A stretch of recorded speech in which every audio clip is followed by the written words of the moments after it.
Buenas tardes, así puestos de pie vamos a orar, rogando al Señor su favor. Oremos. Padre, te damos gracias por la oportunidad que nos concedes de exponernos otra vez a la predicación de tu palabra. Yo ruego, Señor, que en los corazones de los tuyos sea inflamada cada vez más esta esperanza de que nosotros anhelamos ver nuevamente a nuestro Rey Jesucristo. Él regresará por su iglesia. Ayúdanos a ser esos testigos fieles que lo proclaman con valor. Sabemos, Señor, que vivimos en días que muchos escuchen estas verdades, están persuadidos, pero no las creen para su salvación. Por eso rogamos que tengas misericordia por aquellos que están en esta condición en medio de nosotros, para que también esta esperanza que albergamos sea la esperanza para ellos. Lo pedimos descansando en nuestro Señor Jesucristo, este Rey victorioso. Amén. Amén. Pueden tomar asiento.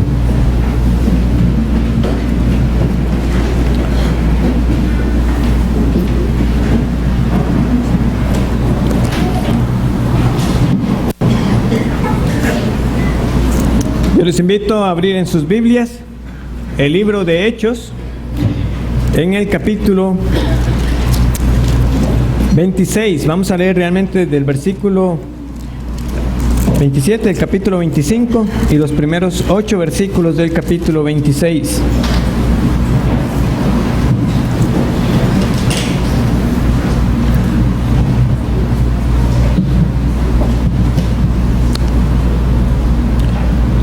Hechos 25-27 dice así la palabra del Señor. Porque me parece fuera de razón, esto es Festo quien está diciendo estas palabras, porque me parece fuera de razón enviar un preso y no informar de los cargos que haya en su contra. Entonces Agripa dijo a Pablo: se te permite hablar por ti mismo. Pablo entonces, extendiendo la mano, comenzó así su defensa. Me tengo por dichoso, oh Rey Agripa, de que haya de defenderme hoy delante de ti de todas las cosas de que soy acusado por los judíos, mayormente porque tú conoces todas las costumbres y cuestiones que hay entre los judíos, por lo cual te ruego que me oigas con paciencia. Mi vida, pues, desde mi juventud, la cual desde el principio pasé en mi nación, en Jerusalén, la conocen todos los judíos, los cuales también saben que yo desde el principio, si quieren testificarlo, conforme a la más rigurosa secta de nuestra religión, viví fariseo. Y ahora, por la esperanza de la promesa que hizo Dios a nuestros padres, soy llamado a juicio. Promesa cuyo cumplimiento esperan que han de alcanzar nuestras 12 tribus, sirviendo constantemente a Dios de día y de noche. Por esta esperanza, oh Rey Agripa, soy acusado por los judíos. ¿Qué? ¿Se juzga entre vosotros cosa increíble que Dios resucite a los muertos?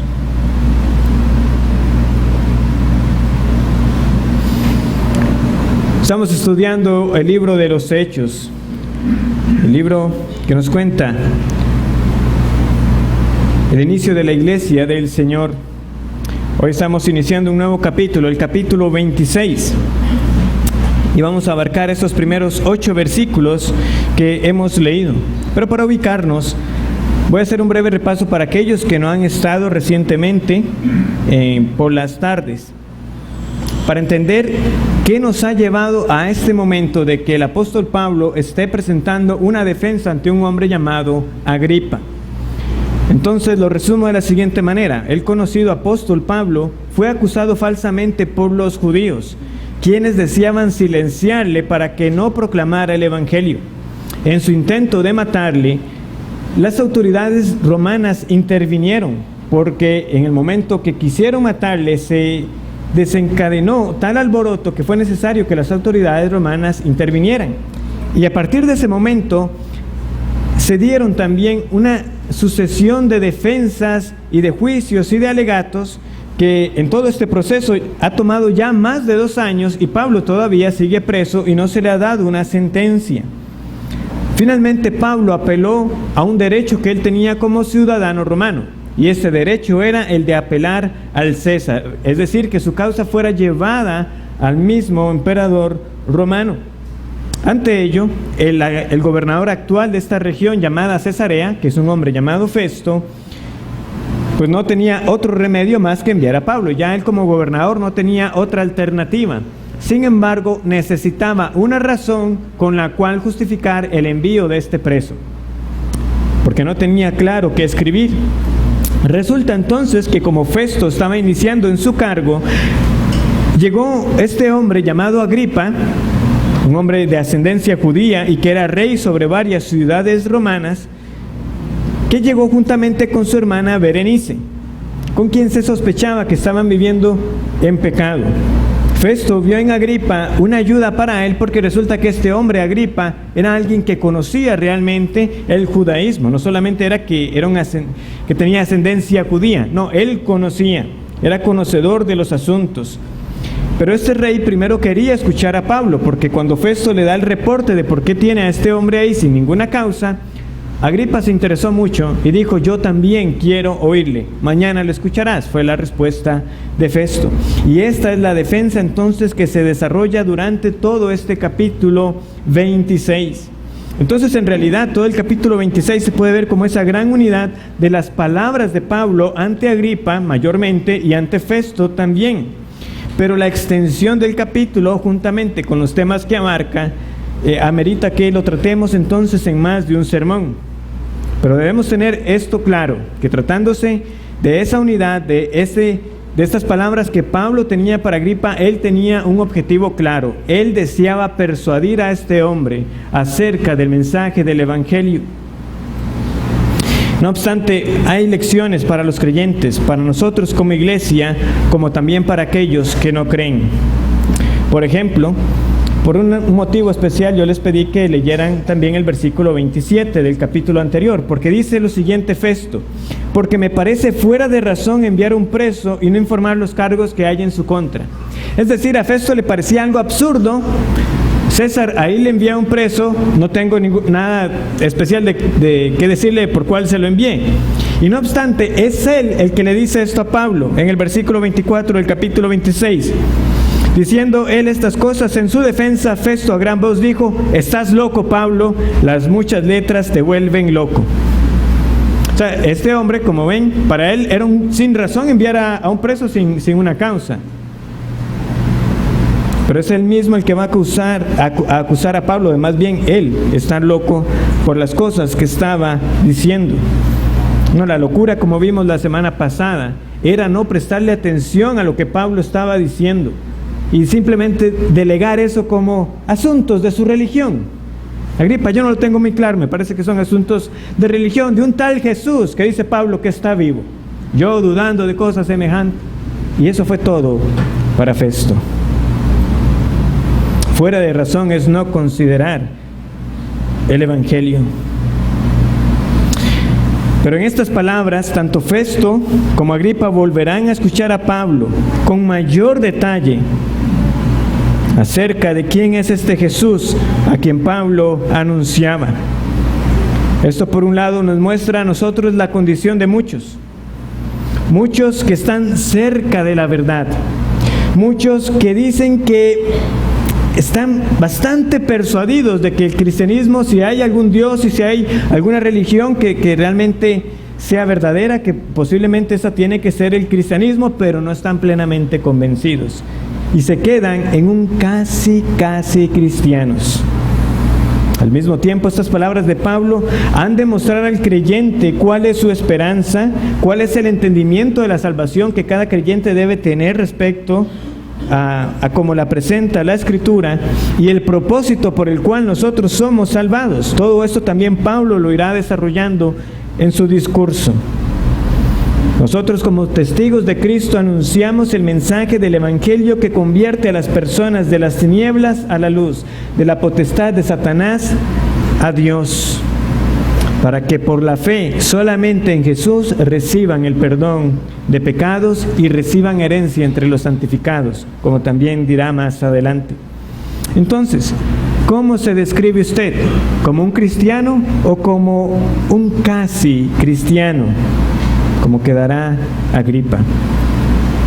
Esta noche, primeramente empezaremos con la esperanza que todo creyente tiene, la cual descansa en un Jesús que ha resucitado. Un Jesús resucitado era lo que proclamaban los primeros cristianos. Estaba en el corazón del mensaje que anunciaba Pedro, estaba en el corazón del mensaje que anunciaba Pablo. Jesús, el Mesías prometido en las Escrituras, ciertamente entregado por el anticipado conocimiento de Dios y por su determinado consejo, fue prendido y matado por manos de inicuos. Ustedes mataron al autor de la vida, dirá Pedro, siendo crucificado, pero Dios le levantó. ¿Por qué? Porque era imposible que fuese retenido por ella.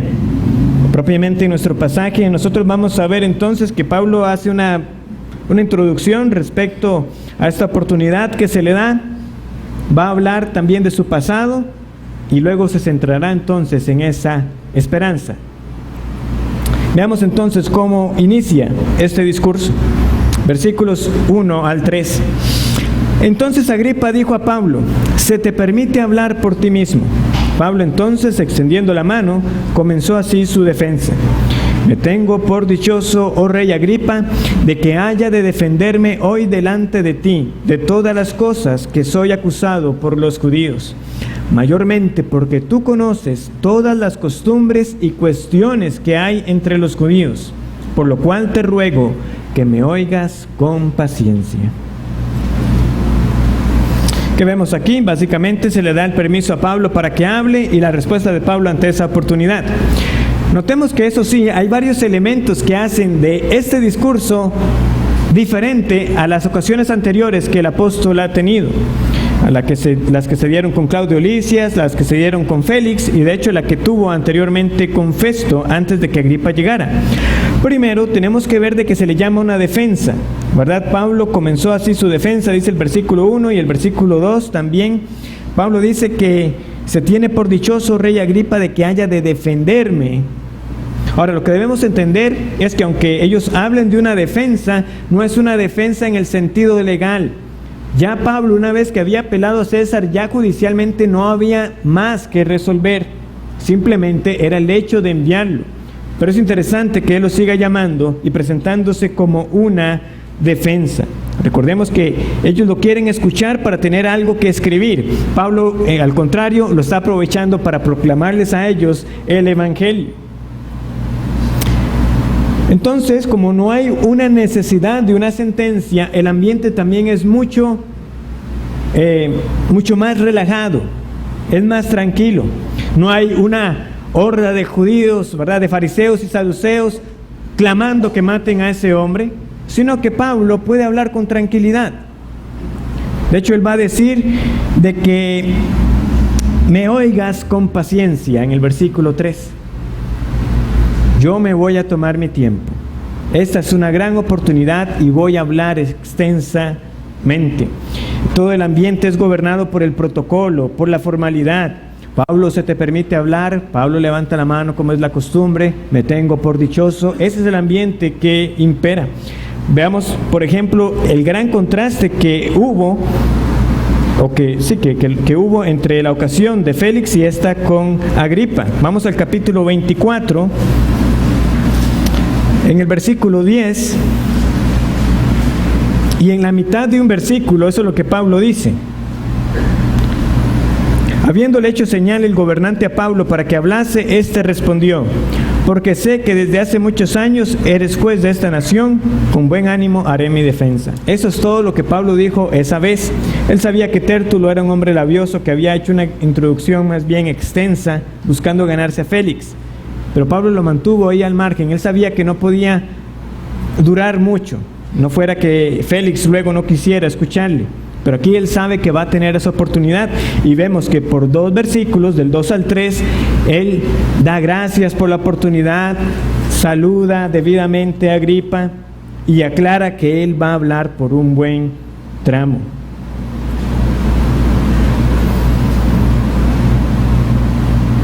Entonces, con estos detalles que Pablo va a presentar de su propia vida, él desea mostrarles qué fue lo que ocurrió para que él, que fue un perseguidor de la iglesia, ahora fuera uno de ellos.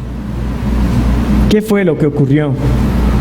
Pablo no va a dejar pasar esta oportunidad tan preciada en esta ocasión que se dio ante Agripa y Festo. Solamente al final, como les digo, una vez que Festo acusa a Pablo de locura, el ambiente quizás se vuelve un poco más tenso, pero ni aún en ese momento realmente la vida de Pablo estuvo en peligro. Pablo quiere defender algo y no es su inocencia. Él no quiere defenderse legalmente. ¿Qué es lo que defiende Pablo?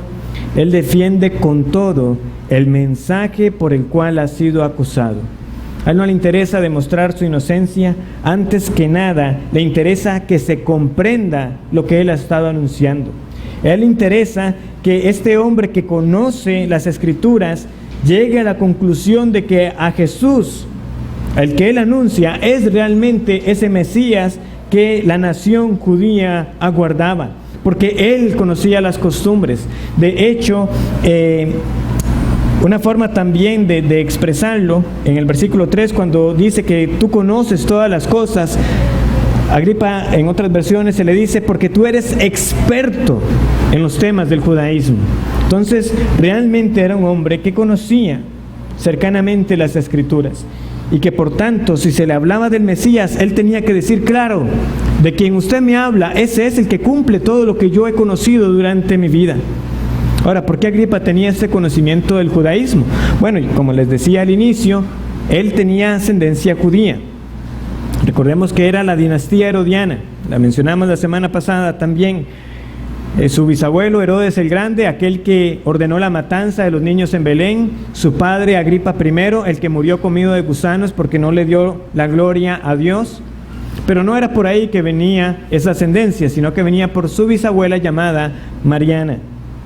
Ella era judía, pero como les digo, no se limitó a un asunto de su ascendencia, sino que él fue instruido debidamente. Él conocía bien las Escrituras y todas las controversias o cuestiones, como se les llama aquí, que también se desenvolvían entre ellos. Es decir, él conocía lo que había entre fariseos y saduceos y otros grupos también que habían, como los esenios y los sicarios. Después de esa introducción, Pablo entonces pasa a contar brevemente acerca de su vida. Dice el versículo 4, mi vida pues desde mi juventud, la cual desde el principio pasé en mi nación, en Jerusalén, la conocen todos los judíos, los cuales también saben que yo desde el principio, si quieren testificarlo, conforme a la más rigurosa secta de nuestra religión, viví fariseo. Precisamente por el libro de Hechos nosotros sabemos mucho de la vida de Pablo. Sabemos que él era originario de Tarso, una ciudad no insignificante de Cilicia, y además era ciudadano romano de nacimiento. Pero él no pasó mucho tiempo ahí, sino que, como él nos dice acá, desde muy temprano, desde su juventud, él fue criado en Jerusalén, donde fue enseñado por Gamaliel mismo. Lo que él desea destacar al mencionar esta información es de que su vida era de sobra conocida. Es decir, de que usted llegaba a Jerusalén y en general, si usted le preguntaba a alguien acerca de Pablo, le iban a poder dar referencias. Agripa, yo no soy ningún desconocido para los judíos. Yo me crié en Jerusalén, ahí pasé mi juventud, ahí fui instruido, ahí estuve con ellos en la sinagoga. Entonces, debemos notar de que en las anteriores ocasiones, cada vez que lo acusaban, los saduceos u otros judíos no mencionaron ese detalle. Por eso Pablo dice, si quieren testificarlo. Porque por una razón omitían eso. Recordemos de que ellos lo que deseaban era que Pablo les fuera regresado. Ellos no podían limitar ese asunto meramente a un tema de religión, pero en último caso, si a Pablo no se lo regresaban a ellos para enjuiciarlo, al menos tenía que quedar claro que la razón por la que lo acusaban era una causa tal que el mismo imperio, si quería hacer algo con él, lo podían hacer. Pero precisamente no les resultó de esa manera, porque para Festo, al final el tema era un asunto religioso.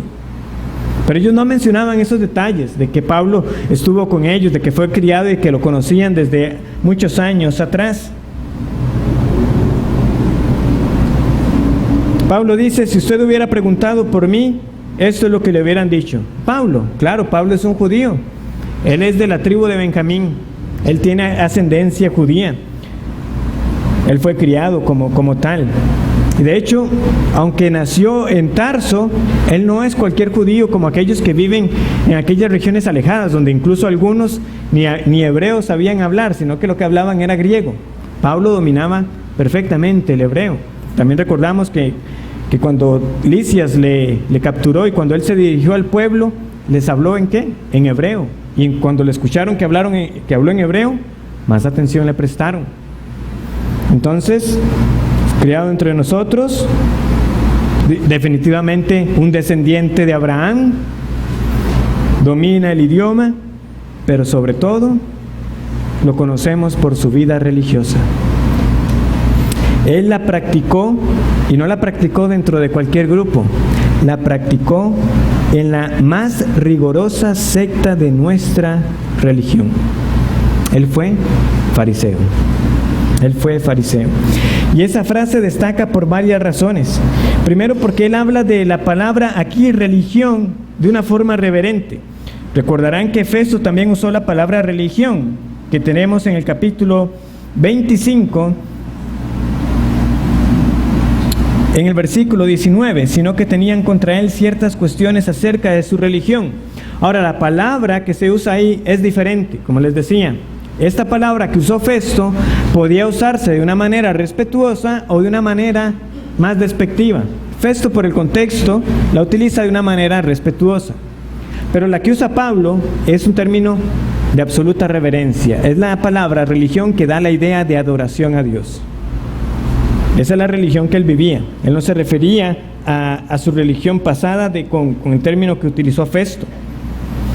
En segundo lugar, la referencia secta que tenemos ahí, tenemos que entenderla más como el hecho de aquella decisión voluntaria que uno hacía para pertenecer a un grupo o un partido. Ahora cuando escuchamos secta, ¿verdad?, ¿qué es lo que viene a nuestra mente? De inmediato un grupo hereje, ¿verdad?, separado.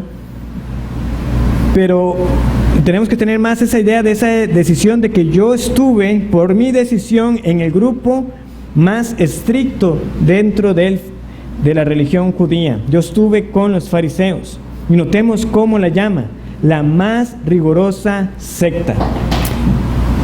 En el original, Pablo está utilizando un doble superlativo. ¿Qué es un superlativo? Bueno, es cuando nosotros le damos el grado mayor a algo. Por ejemplo, yo puedo hablar de que un producto es bueno, pero si yo quiero decir que es el más bueno, ¿cómo voy a decir que es el mejor? Bueno, Pablo algo similar está haciendo acá. Él está diciendo que los fariseos eran más que estrictos, eran los más estrictísimos. Nosotros casi nunca hablamos de esa manera, pero es lo que Pablo quiere destacar. En esa secta, en ese grupo, Agripa, yo fui criado. Entonces yo también conozco muy bien las Escrituras. Recordemos que los saduceos no se destacaban por conocer las Escrituras.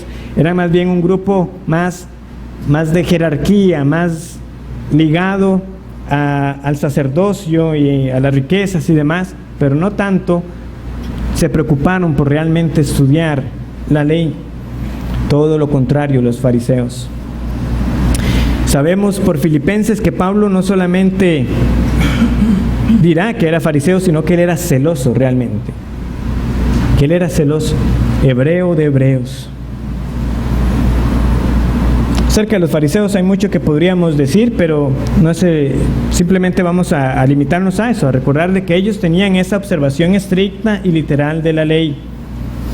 Pablo siempre destacó ese aspecto. Por ejemplo, en el capítulo 22 también él dice en el versículo 3: yo de cierto soy judío, nacido en Tarso de Cilicia, pero criado en esta ciudad, instruido a los pies de Gamaliel, estrictamente conforme a la ley de nuestros padres, celoso de Dios, como hoy lo sois todos vosotros.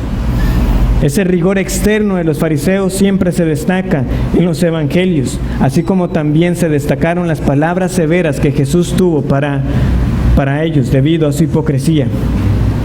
En resumen, el punto de Pablo es el siguiente: los judíos no quisieron testificar estos aspectos sobre mí porque no les convenía.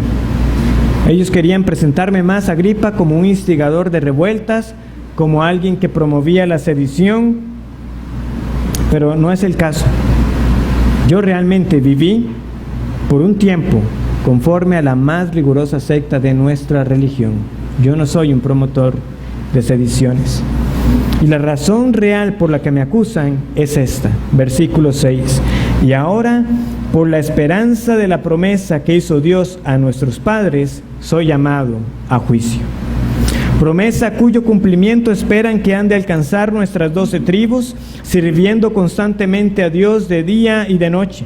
Por esta esperanza, oh rey Agripa, soy acusado por los judíos. ¿Qué? ¿Se juzga entre vosotros cosa increíble que Dios resucite a los muertos? ¿Cuál es esta esperanza que Pablo está hablando? Él ha identificado aquí claramente. ¿Por qué? Porque en el pasado, ciertamente Dios por los profetas anunció muchas cosas. Él prometió muchas cosas. Pero todas las promesas de Dios, como también leemos en la carta a los Corintios, son siempre en Jesús, sí y amén. Por lo tanto, toda promesa que nosotros veamos en el Antiguo Testamento, siempre tenemos que verla ligada al Mesías prometido. Pero en particular, Pablo aquí se está refiriendo a la esperanza de la resurrección. Aunque nosotros sabemos que muchos de los judíos lo que realmente estaban anticipando para esta época era que viniera un Mesías que estableciera un reino terrenal. Pero Pablo está diciendo, no, yo estoy siendo acusado por otra esperanza, por una esperanza que todo hombre que fuera a las Escrituras debía tener, y esta es que Dios iba a resucitar a los muertos. Y no solamente la resurrección de los muertos, en particular de que Él iba a resucitar al Mesías. Esto por un lado implicaba reconocer dos cosas. Primero, que el Mesías había venido, y segundo, que este Mesías murió y resucitó.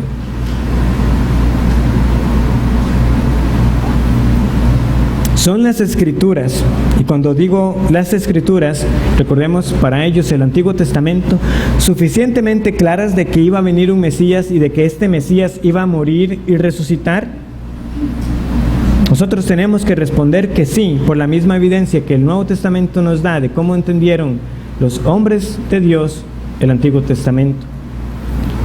¿Cómo sabemos nosotros de que realmente había un entendimiento de que Dios tenía el poder y de que en efecto iba a haber un día para la resurrección de los muertos? Bueno, la primera evidencia clara que nosotros tenemos es que estaban los fariseos y los saduceos que discutían acerca de si había resurrección de entre los muertos, siendo los fariseos aquellos que tenían su base en las Escrituras y los saduceos siendo el partido que buscaba demostrar de que esa no era la interpretación. En segundo lugar, podemos recordar también las palabras de Marta, cuando el Señor Jesús le preguntó si creía, o cuando Jesús le dijo que Lázaro iba a vivir. ¿Qué fueron las palabras de Marta cuando Jesús dijo eso? Bueno, esto es lo que leemos en Juan 11, 23 y 24. Jesús le dijo, tu hermano resucitará. Marta le dijo, yo sé que resucitará en la resurrección, en el día postrero. Vemos entonces que en efecto ellos anticipaban una resurrección de entre los muertos en un día postrero, en un día final. Eso no era desconocido. Pablo está diciendo, Agripa, por esta esperanza que todo aquel que va a las Escrituras debería tener, es la que me están juzgando, la esperanza de que un día habrá una resurrección corporal de entre los muertos. Por lo tanto, teniendo el Nuevo Testamento como nuestra guía, tenemos la seguridad de que si nosotros vamos al Antiguo Testamento, nosotros hallaremos pasajes que nos enseñan acerca de la resurrección, y no solamente eso, sino que los santos en el Antiguo Testamento aguardaban algo más después de esta vida terrenal. Sí debemos tener claro de que como la Biblia progresivamente nos va revelando la doctrina, así también sucede con la resurrección. Al principio quizás no será tan claro, pero luego llega a ser sumamente evidente de que Dios había señalado un día en el cual Él iba a resucitar a los suyos. ¿Qué tan pronto hallamos nosotros indicios de que el Antiguo Testamento enseña acerca del poder de Dios para la resurrección? Bueno, desde el mismo Génesis. ¿Qué nos enseña a nosotros la creación misma, sino el poder de Dios para crear vida y para dar vida a lo que no tenía vida? Como en el caso de la creación del hombre, que tomó el polvo de la tierra y Dios sopló en él el aliento de vida y fue el hombre un ser viviente. Ya desde ahí nosotros debemos tener una pista de que Dios tiene tal poder para dar vida. Incluso hay unos que se van más allá y hacen hasta una correspondencia en los días de la creación, pero no vamos a entrar en ello. ¿Por qué? Porque tenemos pasajes que hablan todavía mucho más claro. Por ejemplo, Abraham e Isaac, Génesis capítulo 21. Génesis capítulo 22 nos dice lo siguiente. Génesis 22 dice esto, versículo 1.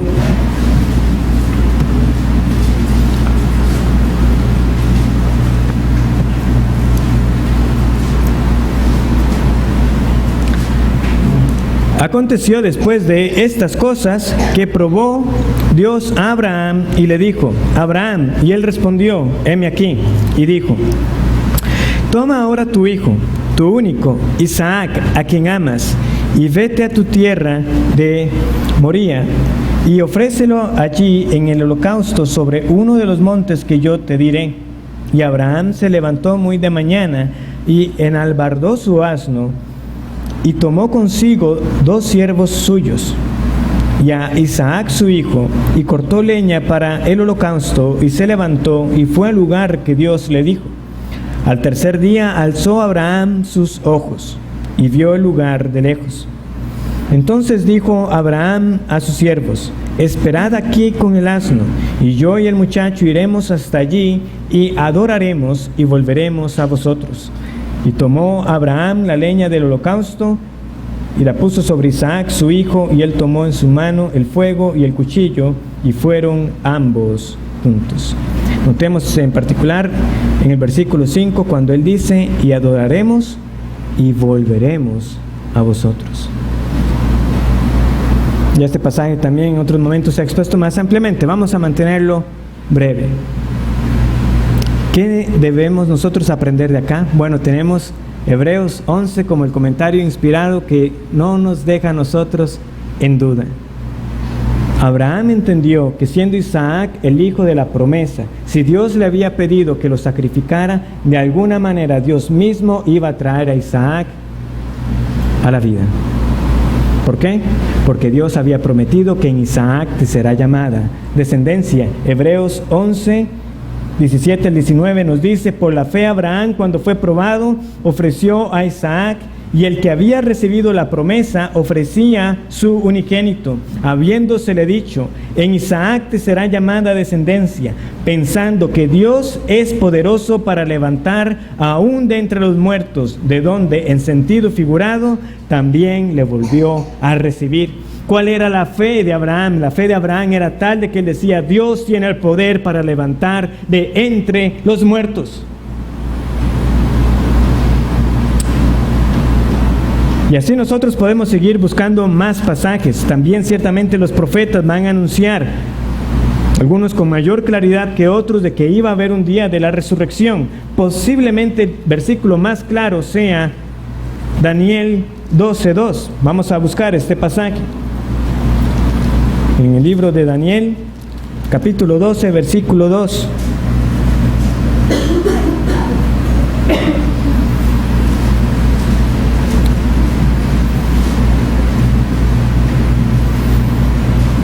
Pero sí podemos pensar, Ezequiel con el valle de los huesos secos. Podemos recordar también pasajes en Isaías. Vamos a leer otros, pero tenemos aquí en Daniel. Daniel 12:2 dice, y muchos de los que duermen en el polvo de la tierra serán despertados, unos para vida eterna y otros para vergüenza y confusión perpetua.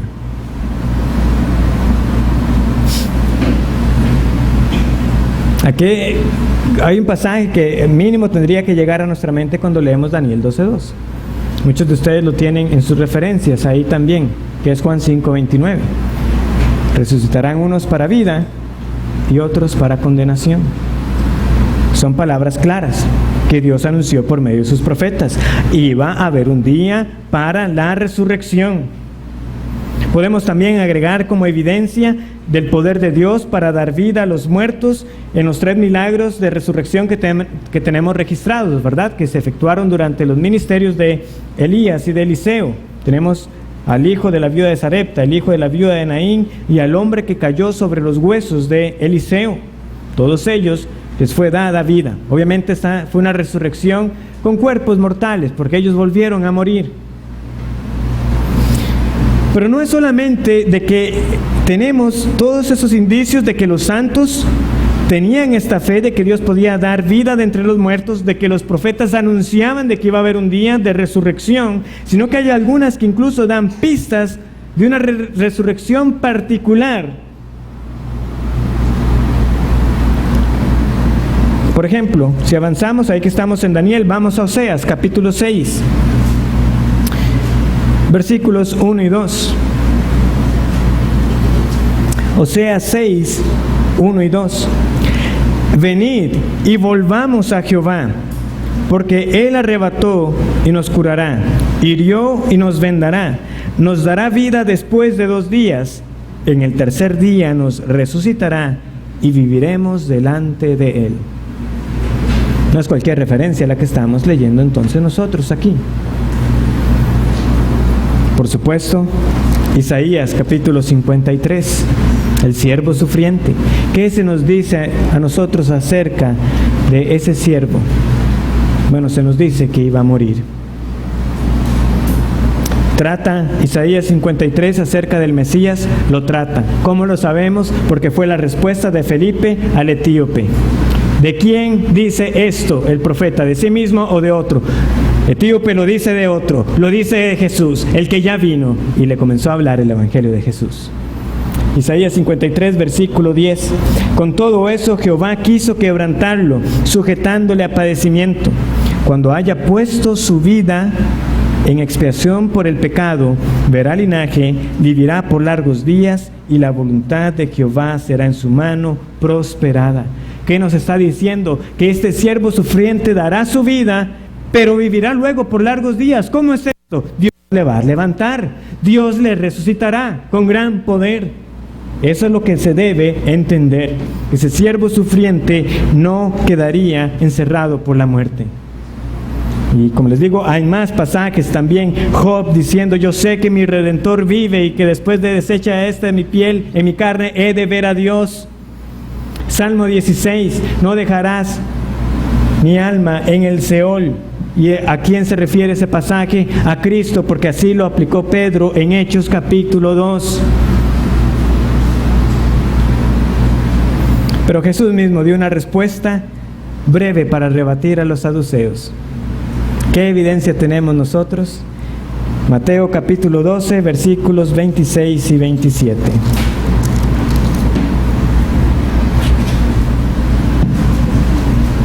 Perdón, esa referencia está mal. Voy a leer para ustedes la porción.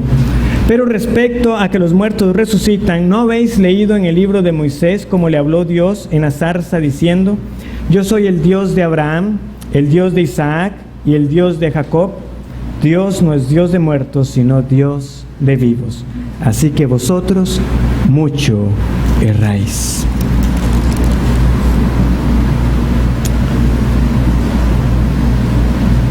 Dios de vivos.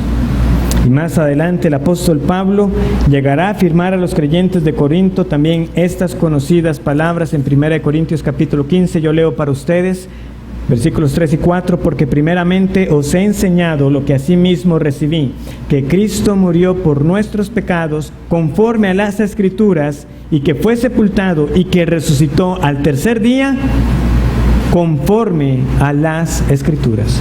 La resurrección de Cristo es conforme a las Escrituras, y que fuera el tercer día era conforme a las Escrituras. Es lo que Pablo está diciendo. Estas anunciaban que esta iba a ser la obra del Redentor.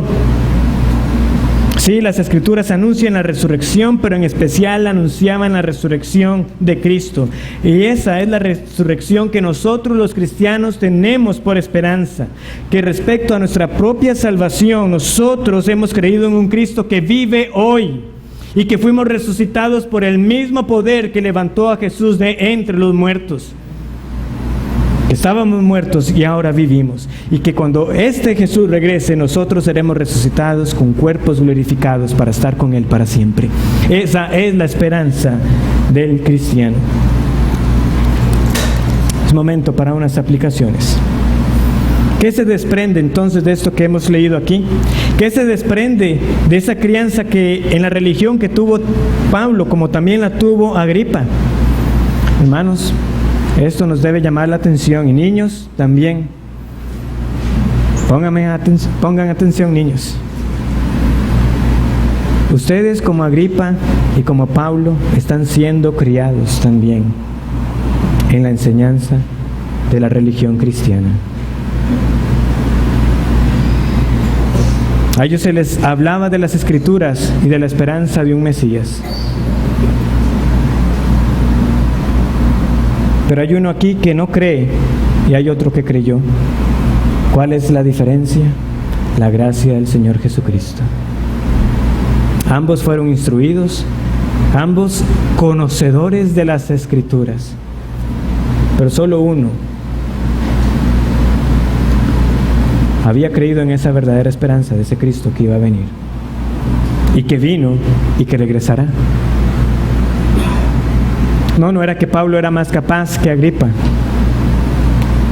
Fue como pueden ustedes leer, si continúan el relato, que el Señor mismo vino al encuentro de Pablo. De manera similar, muchos aquí están siendo también enseñados. Y niños, les recalco de nuevo, por ustedes tenemos una gran responsabilidad. Por un lado, sabemos ese esfuerzo de los maestros para que ustedes cada domingo escuchen el Evangelio, no solamente historias del Antiguo Testamento o del Nuevo Testamento, sino que escuchen el Evangelio, que aquí también en los sermones sepan que es el deseo de los pastores que ustedes escuchen el Evangelio, pero sobre todo que sus padres ahora entienden con mucha mayor claridad que es la gran responsabilidad solemne que tienen delante de Dios de enseñarles a ustedes el Evangelio. Pero esto también nos lleva a nosotros a orar constantemente para que ustedes no crezcan acostumbrados a estas verdades. Como muchos que ya también ahora son adultos, están más que acostumbrados a escuchar que Jesús resucitó y no pasa nada en sus vidas. Hombres y mujeres que desde pequeños escucharon y fueron enseñados y sin embargo no acudieron y no han acudido a Cristo para el perdón de pecados. Y eso puede suceder aquí en medio de nosotros. Hombres y mujeres que oyen acerca de Jesús y de su resurrección, pero ante la evidencia y el mandato de la Escritura de reconocer a este Jesús resucitado, sencillamente lo rechazan. Tal como los judíos lo rechazaron, ya fueran fariseos, fueran saduceos, tal como Festo lo rechazó, tal como Agripa lo rechazó. ¿Les parece cosa asombrosa que haya resurrección de los muertos?, dijo Pablo. Debemos entender qué fue lo que faltó en el caso de Agripa. ¿Por qué él llegó a decir que casi me persuades? ¿Qué fue lo que no se le dijo? Todo se le dijo. Se le dijo que Jesús había resucitado. ¿Qué podía decir Agripa? Pablo, claro que yo creo en la resurrección, está enseñada en las Escrituras, pero acerca de Jesús yo no creo. Creo en la resurrección, pero no en la de Jesús, no basta. Te quedas en el casi. De nada vale reconocer a un Cristo que no ha resucitado. A otros les parecerá asombroso los milagros, a otros los juicios de Dios, cómo Dios envió ese juicio sobre esa nación, a otros sus atributos. No puede ser que Dios sea así, que esa sea la perfección de sus atributos. No puede ser así como dice la Biblia. No importa qué es lo que usted vea asombroso, si al final y al cabo usted no lo cree, es incredulidad y le condenará. Se quedará en el casi, pero no es suficiente. Seguirá como Agripa y Festo con su vida, sin considerar las implicaciones de lo que la Escritura nos dice acerca del Evangelio, acerca de Jesús y de manera particular, como hemos visto hoy, acerca de la esperanza de la resurrección. Esa es la pregunta para usted que es casi cristiano. ¿Es su esperanza que el Cristo que se encarnó y fue a la cruz es uno que vive hoy? ¿Es su esperanza que cuando ese Rey regrese, que usted se hallará dentro de los contados del pueblo de Dios? Es su esperanza que, habiendo estado muerto en sus delitos y pecados, de que fue ese mismo poder que levantó a Jesús de los muertos el que tiene que ser operado en usted para que tenga vida espiritual? ¿O piensa que puede por sus propios medios reconciliarse con Dios? ¿Sigue usted dominado por pecados diversos? ¿O ha sido hecho un siervo de ese Rey exaltado que es Jesucristo?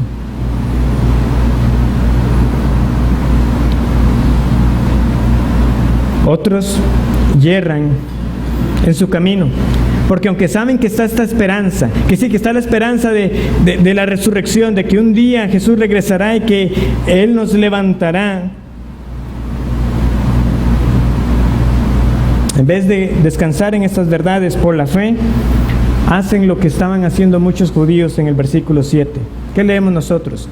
Promesa cuyo cumplimiento esperan que han de alcanzar nuestras 12 tribus, sirviendo constantemente a Dios de día y de noche. ¿Cómo esperaban ellos alcanzar la promesa? Por lo que nosotros hacemos, por las obras. Salvación por obras. Otra manera de ser casi cristiano, amparado a lo que yo hago y no a lo que Cristo hizo. Por otro lado, hermanos, por la fe en Jesús, hay un sentido en que nosotros podemos identificarnos con esta esperanza de la que hemos leído hoy, porque en cierto sentido también nosotros aguardamos como los santos del Antiguo Testamento aguardaban, solamente que nosotros sabemos que el Mesías ya vino, pero que aguardamos que venga por segunda vez. Eso es lo que debe estar en nosotros. Debemos estar anticipando que Jesús venga y que venga pronto, porque esa es la esperanza que aguardamos. Eso es lo que nosotros anhelamos al ver nuestra condición y nuestra lucha diaria con el pecado, que venga Jesucristo ya y me liberte de una vez por todas. Sí, que estoy siendo auxiliado por la gracia del Espíritu Santo, que estoy siendo cada vez más conformado a la imagen de Jesucristo, pero todavía no llego a la medida de la estatura, de la plenitud de Cristo. ¿Cuándo será eso? Hasta que Él regrese. Y por eso lo anticipo, por eso deseo que venga, para que mi cuerpo sea glorificado y yo pueda estar con Él por la eternidad. Esto es esperanza. Vendrá el día que seremos semejantes a Él. Oh hermanos, que como iglesia anunciemos fielmente el Evangelio y a Cristo, que no hay otra esperanza para el pecador que el Cristo resucitado, el cual su iglesia guarda. Su Señor viene en breve, viene pronto. Y como dice Apocalipsis, bienaventurado el que guarda las palabras de la profecía de este libro. El que guarda estas palabras, Jesucristo viene pronto. Bienaventurado, feliz, dichoso será todo aquel que en el día final sea hallado en Jesucristo, no con una justicia propia, sino con la justicia que es por la fe en Cristo Jesús. Ese Jesús que Pablo deseaba conocer, yo deseo conocerle a Él y el poder de su resurrección. ¿Has conocido el poder de Dios en tu vida, dándote vida espiritual? Acude a Cristo. No rechace la esperanza que aquí está siendo anunciada, porque Él regresará como el Rey que es, para salvar a su pueblo, pero también para juzgar a todos sus enemigos. Oremos.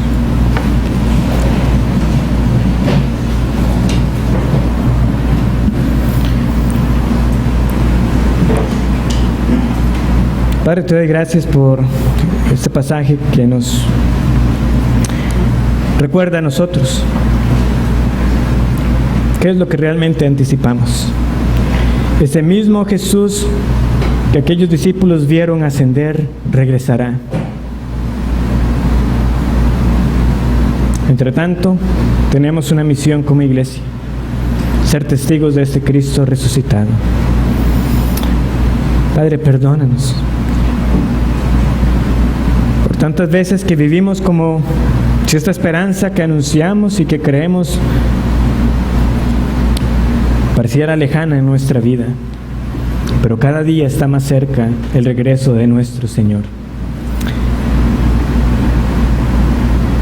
Haznos soldados valientes y firmes para anunciar con fidelidad a los hombres que Jesús regresará y que por tanto ese es el día para el arrepentimiento y para la salvación.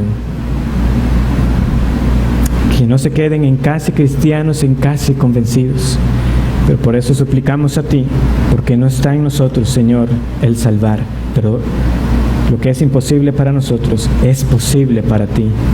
Tú das vida en Cristo y es en Él que oramos. Amén.